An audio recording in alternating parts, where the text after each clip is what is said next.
Hello friends, welcome to my channel Samayalarasi. இன்றைக்கி onion dosa எப்படி செய்யலான்னு பார்க்கலாம். அதுக்கு பெரிய வெங்காயம் கொஞ்சம், சின்ன வெங்காயம் கொஞ்சம் எடுத்திருக்கேன். 2 வெங்காயமும் சேர்த்து செஞ்சால் டேஸ்ட் ரொம்ப நல்லாயிருக்கும். அதை இந்த மாதிரி பொடியாக கட் பண்ணி வச்சுக்கலாம். தோசைக்கல் நல்லா சூடான உடனே நமக்கு தேவையான அளவு மாவு ஊற்றிக்கலாம். அதை நல்லா மெல்லிஸாக ஸ்ப்ரெட் பண்ணி விட்டுக்கலாம். அப்போ தான் தோசை நல்ல ரோஸ்ட்டாக வரும். இப்போ அதில் கொஞ்சம் ஆயில் சேர்த்துக்கலாம்.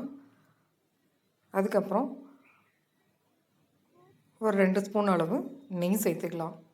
அப்போ தான் தோசை நல்ல கிறிஸ்பாக வரும்.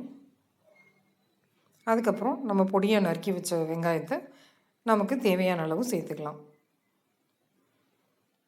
சேர்த்துட்டு அதை நல்லா பண்ணி விட்டுக்கலாம்.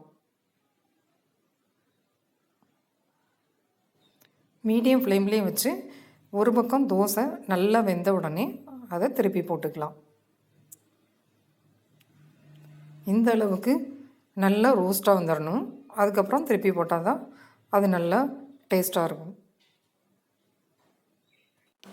இப்போ பாருங்கள், ஆனியன் கீ ரோஸ்ட் எவ்வளோ சூப்பராக ரெடி ஆயிடுச்சுன்னு. நீங்களும் இதை ட்ரை பண்ணி பாருங்கள்.